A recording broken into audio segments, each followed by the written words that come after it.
pagkari pandemo at ning banal espiritu, metong mo king panga Diyos.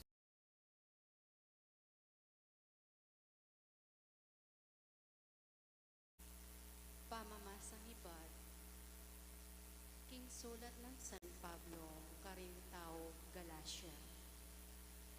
Sa sabyanan ning batas, king mikayadwayang anak alalaki i Abraham. Ing metong ayanak ni king metong ababaying alipan, at ing kadwa ayawa. Ing anak na ning babaying alipan, mi bayitya king paralan akaraniwan. Ing anak na ning babaying timawa, mi bayitya agpang king pangako na ning Diyos. Iti malyaring lawan antimong metong atalamhaga. Deti nga duwang babayi, lalarawan dala, kaya katamo ring aduang kasunduan. Ing metong karela, menibatan niya kimbundok na ning Sinai, at ding anak na, may nga bayitla kim pangayalipan, at ing babaeng iti, ya i Agar. Dapot ing maligayang Jerusalem, timawaya, at iya ing kakatamong Indo, uling sa sabyana ning kasulatan. Magsaya ka, ikang bawog, ay epa bitasang mikayanak, kulisak ka, at manyambitan king mitmong tula. Ikang epa bitasang miramdam, uling im babaeng mipayimburisan, mikayanak yang lalong dakal, kesa aking babaeng kautos na. Uli na nita kapatad ko, nakatamo anak ning babaeng ngalipan, nune anak nakatamo ning babaeng timawa. Inyang Kristo timawa nakatamo, burina manatili tamong timawa. Uli na nito, manatili kayo sanang taong timawa. At eyo na ipaintulot ing mayalipan kayo pang pasibayo. Ing amano ning Ginoo. Mipuriya ing lagyo ning Ginoo ing kapilay paman.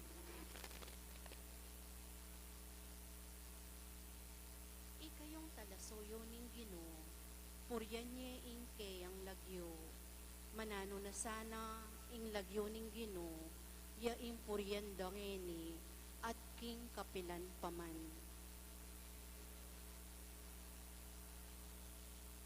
Manibat king aslagan ning Aldo, angga king albugana, ing lagyo na ning Ginoo puryan niya, ing Ginoo magariya, karing sablang bansa, lalagpos king banwa, ing kayang ligaya. Nino ing kawangis na ning Ginong kikatamong Diyos, karin kimbanwang matas, tatandoya, banbanwa at yato akit na, kim pangapase ring kalulo, king gabun kaya lang babangon, tatas na noman lingatyo, king malukang kabilyan.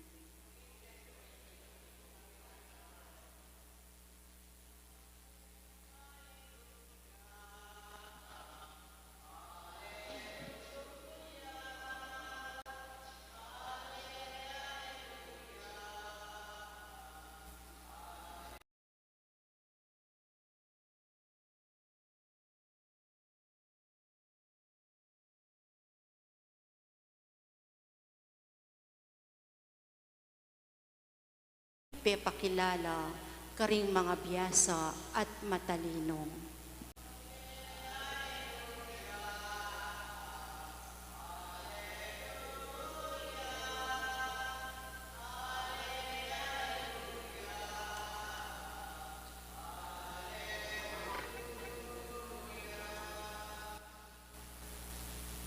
Ang Ginoo manatili kaya kayo, pamamasa king may pabalita pangkang San Lucas. Nga ng Jesus, kabang pilulupungan dering dakala tao, karok daring tao king panaw na ite. Manintun lang mala. Dapat alang miyabye karela, subali mo king mala ng Honas. No makana niyang maging tanday Honas, karing tao Ninive, makanya niya namang maging tanda ng anak ng tao. Para karing tao, kasalukuyan. King adoning pamanukong, kala ka jinrina ng mauli, at pamasalanan mo rin tao ng panahon na hindi. Uling meni badya king kasalukuyan ng yato, ban makirandam, king kabyas na ng Solomon. Dapat ngeni may kitsang epala kang Solomon, ng atsuket, king adoning pamanukong, kala ka masalanan da kayo. Ulingin ng dindamding manaralihonas, pepeng gulot ba, karing karelang kasalanan. At sasabihin kung tutuke kayo, may kitsang palak kang honas, ingat yung ngeni keti. Ing mayap ng balita ni kakatamong kaligtasan.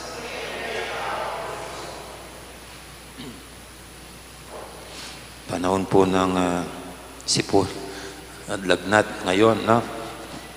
Pero hindi pa naman ako grabe. Pero meron ng sintomas, kaya kailangan agapan, no? At naalala ko po yung kwento ng the late Apong Sito nung nakadestino sa amin sa Florida Blanca. May masakit daw ang pakiramdam, kaya nagpa-check up siya doon sa doktor doon sa amin sa Florida. Na yung doktor naman lingkod ng simbahan. So, nagpa-check up siya. Habang naghihintay, mayroong isang pasyente na tinitignan yung doktor. Katapos noon, siya na. Kaya lang may napansin daw si Apo Sito habang tinitignan doktor yung pasyente bago siya. Tinutukan siya ng, di ba, mayroong stethoscope. Tinutukan siyang ganyan. Katapos, tinitignan-tignan ng doktor yung pasyente, tapos niresetahan. Nung maupo na si Apo Sito, kasi alam yung napansin niya, habang tinututukan ni doktor yung pasyente, hindi naman nakalagay pala dito sa tenga niya yung stethoscope. Ginaganon-ganon. Hindi nakalagay dito. Dok, sabi niya, tinutukan mo yung pasyente mo kanina, napansin ko, hindi man nakalagay sa tenga mo yung stethoscope mo. Paano mo nalaman kung anong sakit niya? Sabi niya, hindi naman tinutukan-tukan mo pa, sabi niya. Siguro dahil matanda na rin doktor, nakalimutan nilagay dito, no? Yung stethoscope niya. Pero sabi ng doktor, ay Father, isa lang yung, siguro alibay na lang ng doktor, isa lang yung pagtutok doon sa aming pagdiagnose. Mahalaga din sa amin yung tinitignan namin yung pasyente at pinapakinggan ang ubo, ganyan. Well, siguro nga, no? Para sa mga doktor po yan, no? Sa pag-diagnose ng mga sakit, mayroong mga sinyales, no? Yung ubo, siguro nga, yung tsura ng pasyente, nalalaman mo kung anong mga sakit nila. Yung iba po, medyo, kuminsan mayroon pang paganon-ganon dito, no? So, yan siguro yung paraan nila para mag-diagnose. Pero anyway, basta pag mga sakit po, lagi meron naman mga sintomas bago ito gumurabe. Mayroong mga palatandaan ng sakit para ito'y magamot. No? Parang ito rin po yung sinasabi sa atin ngayon ng ating ebanghelyo. Kahit po ang Panginoong Diyos, para tayo gisingin, para tayo palalahanin, binibigyan tayo ng mga tanda. Kumbaga, mga sintomas na dapat tayong magbago, magsisi, magising, mamulat, yan, talikuran ng anumang ginagawa sa kasalukuyan, yung ganun. Na? Kaya dito po sa ating ebanghelyo, nabanggit ng Panginoon si Hona bilang siya isang palatandaan. Ang presensya na sintomas na itong mga tao ni Nube, meron dapat ayusin, talikuran sa kanilang buhay. Kaya ito pong si Jonas, hindi man siya gumawa ng milagro. Sinabi lang sa mga tao ni Nube, magsisi kayo. Kung hindi, wawasakin ng Diyos ang bayan ninyo. So yung His mere presence, kasama pa ng kanyang konting pangangaral, nag-isang matinding palatandaan sa mga tao na tinatawag sila ng Diyos sa pagsisisi. At ako po, magpahanggang ngayon, naniniwala ako na hindi naubusan at hindi hinaya ng Diyos na hindi tayo bigyan ng palatandaan sa ating buhay, whether sa personal life o as a community, para tayo kalampagin at para tayo kalugin pag tayo nakakalimot sa Kanya, pag tayo lumilis ng landas sa buhay natin. Actually po kaming mga pari, mga palatandaan ng Diyos. No? Kaya kung minsan, yung ibang mga conservative na pare, nagbibihis sila yung talagang alam nilang pari sila. Yung naka-clerical, o kaya yung iba po, si Among Tans, the late Among Tans, nakasutahan na pa kahit saan magpunta. Bakit? Para ano yon?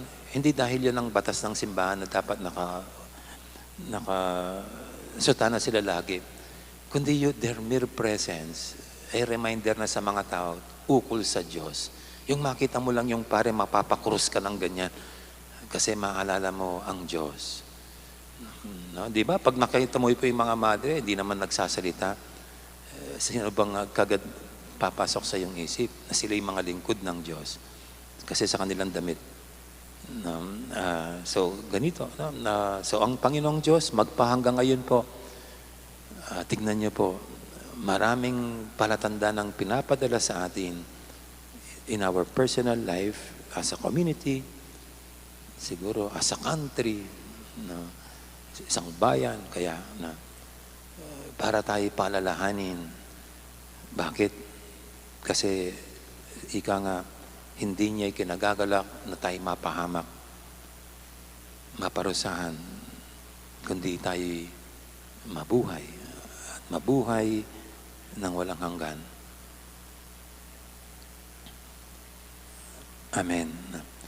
Ngayon po yung ating idulog sa paintamang kailingan. Sabihin natin sa bawat panalangin, Ginoo, pakiramdaman mo ang panalangin mi.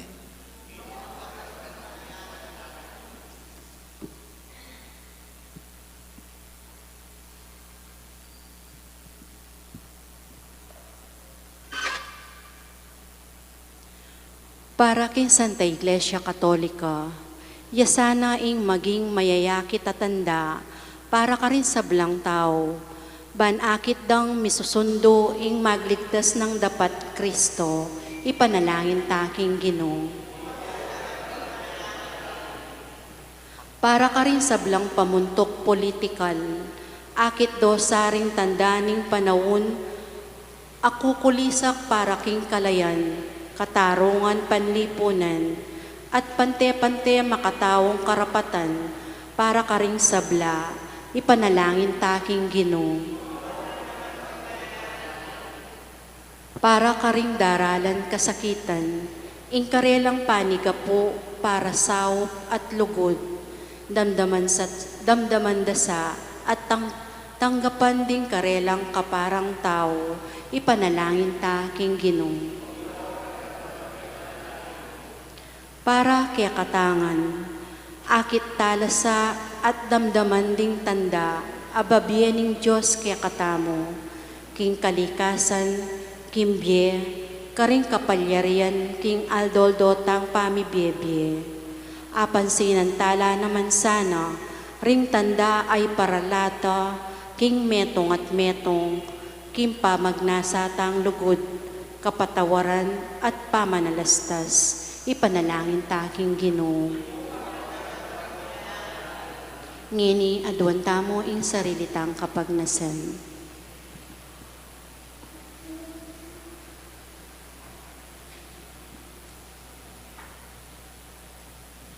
Oy, pami nga tsubanwa, buklat mo sa ring matami, ring balugbugmi, ading kaya kaming puso, bana kilala milaring tanda, halang likat mong iparalaking metong at metong, ban kanita, ingyato lalo yang maging masampat ayatong pituknangan.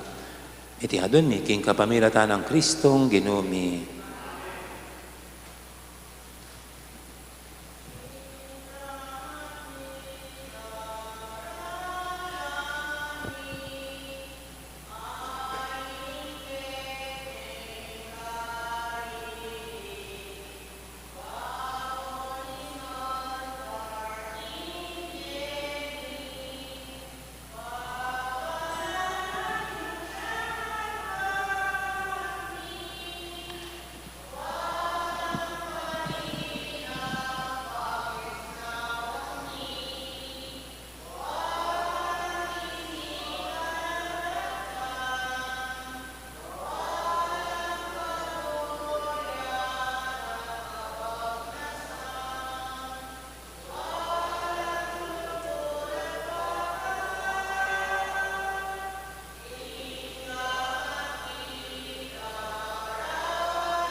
Ang sariling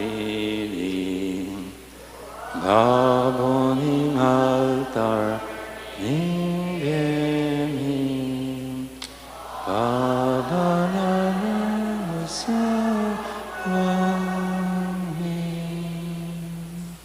Manalangin kay pakamalang kapatid, banitin kay katamong daon, matanggap harapan ng Diyos, si panglubos mayupaya.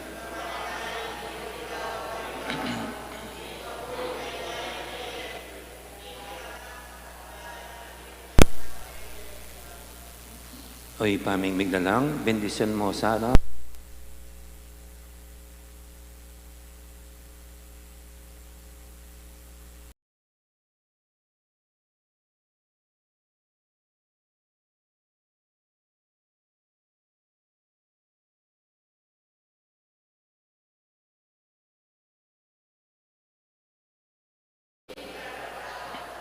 Tunepin, karapat dapat at matuli ding pasalamatan matanda kang parati at numang kaninoy pa. Diyos king alangang galabos mayupaya. Ing banal mong martiri San Calixto, tikyan ng alimbawa ng Kristo, adinaw ng kayang biye, para king kaligayan ng kekang lagyo. Ing kayang kamatayan, papasyak ng kekang upaya, asaslag king kenan miyanting tao. Pipilin mo ring mayna at pasiklangan mula king pamipatutura keka, kapamilatan ng Kristong ginumi. Ulinita kami sa Blancoro, ring anghel karing banwa. Daralit ming kekang ligaya ng tuknang, ngaming babye, kapuriyan keka. Banaling Ginu, Diyos sa mayupaya.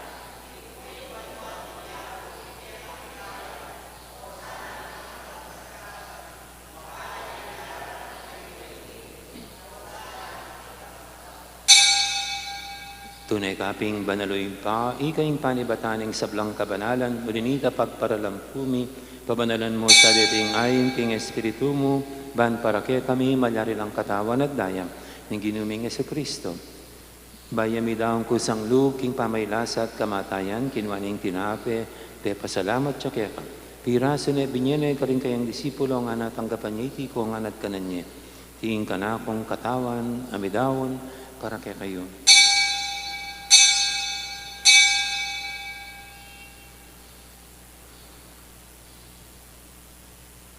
Makanya mo naman kay maningapunan kinwaning kalis, pasibayang pepasalamat kaya ka.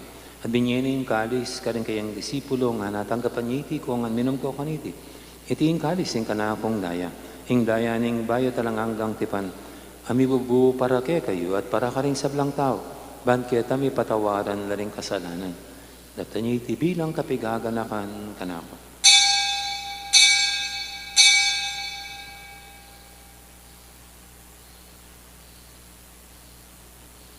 Ipasag tayong misteryo ng kasalpantayanan. Meteya, i Cristo medeya, i Cristo medeya, adatang yakan. Inyang inigaganakan mi pa, ing kamatayan at pamanyubli ng medya ng anak mo, daram ni kaya kiting tinapin ng biyating kadis ng kaligtasan. Layon ming pasalamatan keka, ing pepadyarian mo kaming matampang talakadarapan mo ban sumuyo keka. Mapangmamayang paggamwa mo, king ikaming sanang misulusulu, king katawan at dayang Kristo, tipuna na kaming anting metong ning banal Espiritu. Ganakan me o ipa, ing Santa Iglesia mong makalaganap kimeto yatu, ban may ganap kaya kinugud, kambe ng Francisco kaya kaming Papa, at Florentino kaya kaming Obispo, at ing sablang pare. Gana ka mula naman din kapatid ming pepainawan at maninayang sibling niya, nalamlanay norma, at ing alapang mayang mo na biye. Tanggapan mo sana, king maligay mong harapan, pakaluluman mo kengan, gawan mo kengang karapat dapat magkamit king biye alanganga.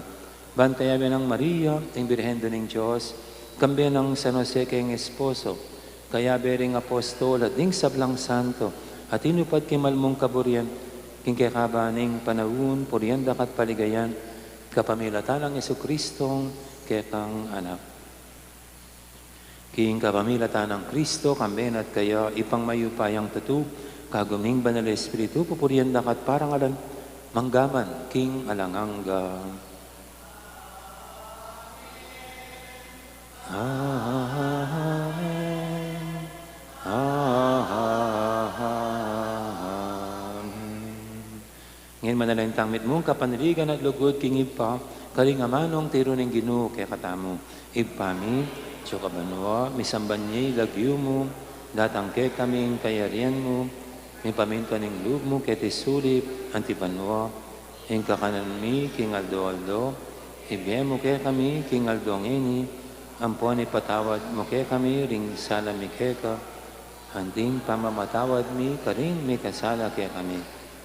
Ang imo kay paisaw kintokso, na naikabos mo kami, kisablang maro. Ikabos mo kami o Ginoo kisablang maro, malugod mong ipagkalubing kapayapan king panawon mi, ban king kasopan ing kay kang pakalulu, parati kaming mikabos king kasalanan at miligtas kisablang kaligaligan. Kabang maninaya kami, kambening maligayang kapanaligan, king panyatang ng Jesucristong kaya kaming talapangabos.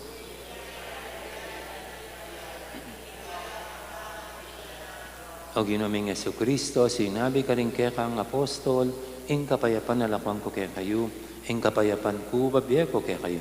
Emo sana babalikdan, din kaya kaming kasalanan. Naning laben mo yung kasalpantayanan, ing kaya kang iglesia. At pamayapan mo yung pambilugan, at pangking kaburian mo. Ikaw mabibi at magari manggaman, king alanganga. Ing kapayapan ng ginuman, tabi sana kapilan man kaya kayo. Ipo may kakapatid, may pupugayin tamang inin, kapayapan, kapayapan kaya kayo. Kordero ng Diyos, ang milalako, kin kasalanan ng yato, pakaluluman mo kami. Pakaluluman mo kami, Kordero ng Diyos.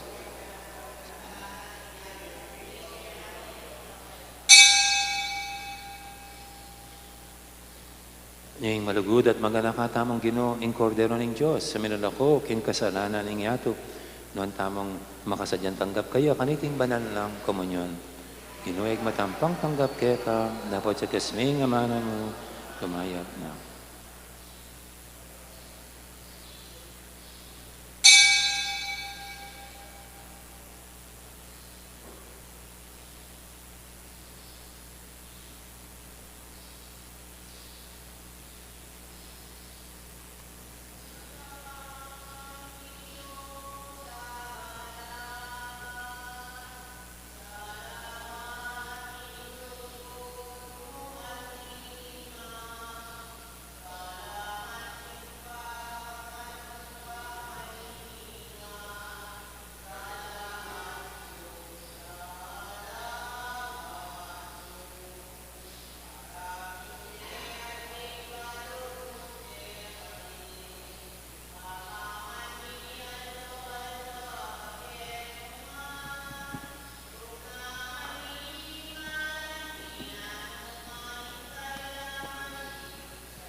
Manalangin tamo. Oy paming malugod, ibira sa kami riting misteryong tatanggapan mi, ing espiritual at yataga namin niya sikanan king martir mong isang Calixto, tapat king kaya kang kasuywan at matagumpe king kayang kasakitan. Itiadan mi king kapamilatan ang Kristong ginumi. King ginuma natilya kaya kayo, bendisyonan ako nga ng Diyos sa may ipaing tutu, ingib pa, ampuning anak, ampuning banal espiritu, mayari ng kakatang kapag masusyan, umeta ng ini, luguran ng Diyos, ating kaparatamong tao. Salamat, King Diyos. Akal po salamat, may po sa gandang araw, marami pong salamat.